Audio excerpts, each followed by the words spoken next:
and I say this respectfully to the other governors. The baddest first lady in the entire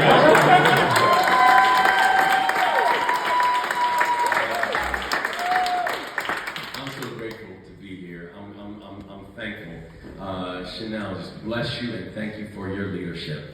Thank you for lifting us up, lifting this space up.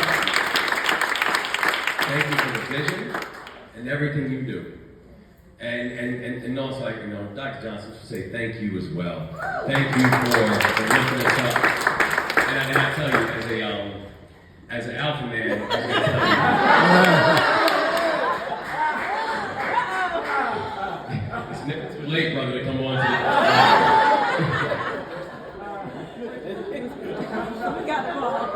But this is beautiful because this is my museum. This is my museum. And it's not just my museum because we now live down the street from it. But it's our museum. It's a celebration of us. And it's respecting the fact that we deserve to be celebrated.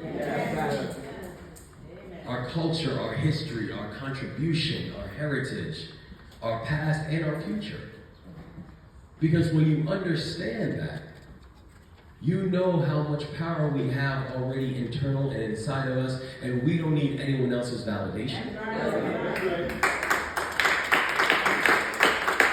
We don't need anyone else to justify our space or our existence, because that work has already been done.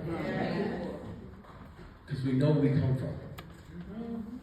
And I think there's a power, and again, I want to acknowledge everybody at the museum, all of our commissioners and the leadership that you all show, because this is about how we're making sure that we're lifting up not just some, but lifting up all. Because when we understand our collective history, we understand our collective strength. When we understand our collective strength, there's nothing that stands in our way. And I think about it, the power of a celebration of a Banneker-Douglass museum. By the way, two Marylanders. So when we talk about a celebration of Maryland, let's be clear that some of the most powerful contributors of our globe are ours. Marylanders. And their stories epitomize, and their stories also typify both the beauty of our state's history, but also some of its greatest challenges. Both the joy and some of its greatest detriments. You think about, the life of a Benjamin Banneker, right? I mean, a naturist, an astrologer, a scientist, a mathematician. Literally, like the definition of brilliance, and especially when you consider that this man was self-trained, right? An astrologer who was self-trained. A person who made so many remarkable contributions on his time here, and one of the last memories, right after as he passed away, there's a fire that destroys many of his writings, many of his contributions. So you think about the things that we know that Dr. Banneker pulled together, and the amount of things that we lost as well. We think about the life of Frederick Douglass, a Marylander, a person who was not just a brilliant writer and an orator, was the most photographic man of the century, a black man, a person who his last words as he was dying, agitate, agitate, agitate. His final 3 words. And a person who, so many of his writings, again, after he passed away, were lost. Think about the power of the connection of those 2 stories. It's some of their greatest contributions, and frankly, not just some of the contributions that we knew, but some of the contributions that we will then never know. And it all still comes back to a framework of history. Of the power of us understanding our history, of us understanding where we've come from, and us also understanding how much further we have to go. You know, we started our inauguration very intentionally. Because we started the inauguration down at the Annapolis docks, where hundreds of us all were there, including Mrs. Snow. It's good to see you as always. And we were blessed because we had a spoken word by Miss Lady Breon, who, I mean, every single time, I mean, I don't care if Lady Breon is ordering breakfast, I'm like, every time my sisters speak, every time. And so we're blessed because she gives spoken word, and she blesses the day, and she blesses the moment, and she blesses the space with an acknowledgement that we are on hallowed ground. Right? And we do a wreath-laying ceremony, and Cheryl Eichel also reads about the history. And then after we take time and take a moment and give homage to the ancestors, give homage to those who came before us, hundreds of us then collectively marched. Right?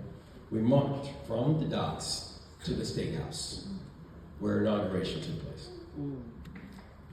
An inauguration in front of a building that was built by the hands of formerly enslaved people. Right?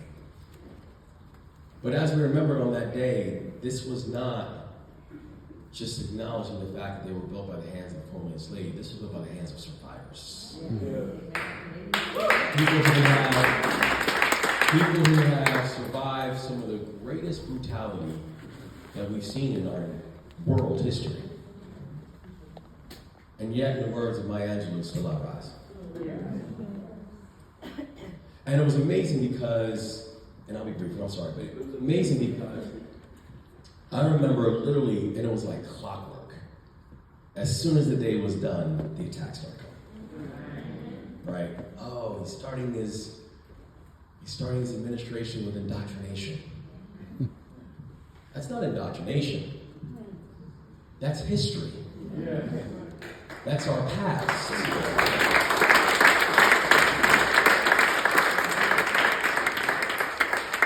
And it's important to understand and remember all aspects of that past.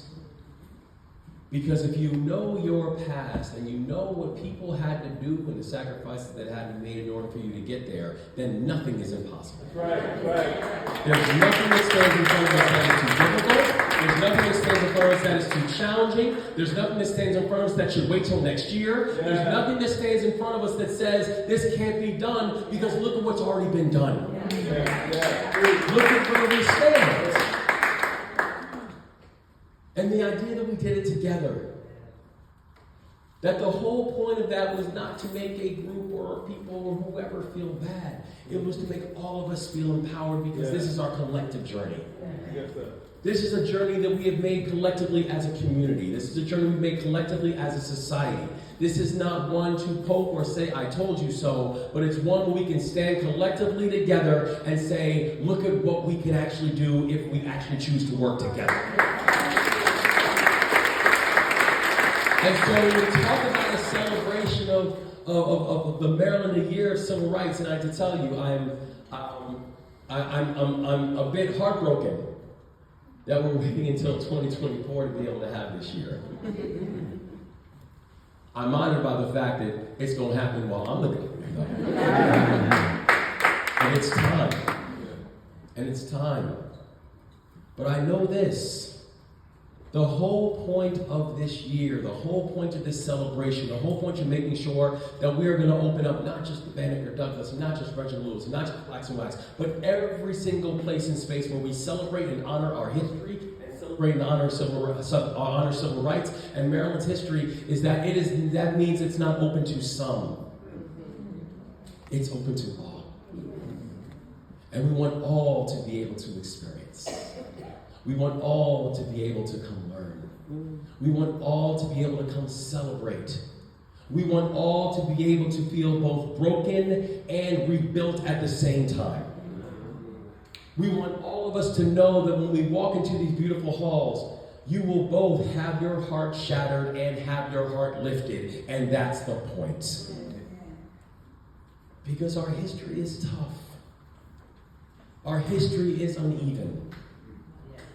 Our history is not simple. Our history is not roses and honey floating through the streets. But it's ours. And when we understand that, when we embrace that, and when we understand it is our collective history, it gives us a better opportunity to be able to then pursue a collective future, which is what we all seek and hope for. And so the aim of this celebration, the aim of this year, is to make sure at the end of the day, let no Marylander leave uneducated.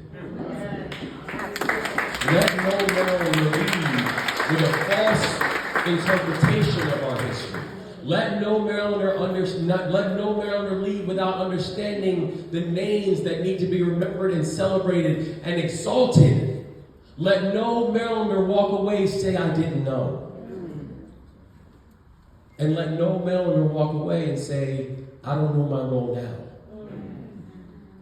That if we do this right, and we capture the entire hope of what this is going to celebrate, we are going to have a state that doesn't just understand and appreciate and reflect our history, but we are going to have a state that's ready to do the work. And that's ready to do the work that's going to create a society that those who came before us hope for and those who come after us deserve. They are going to create a society that was envisioned by those who came before us. And know that when our time is done, when our journey is over, when we hand off the baton, that they will just be able to look at us and surround us with all the angels. And say, job well done. Because you all understood the assignment. So God bless you all. Bring this time to God bless you.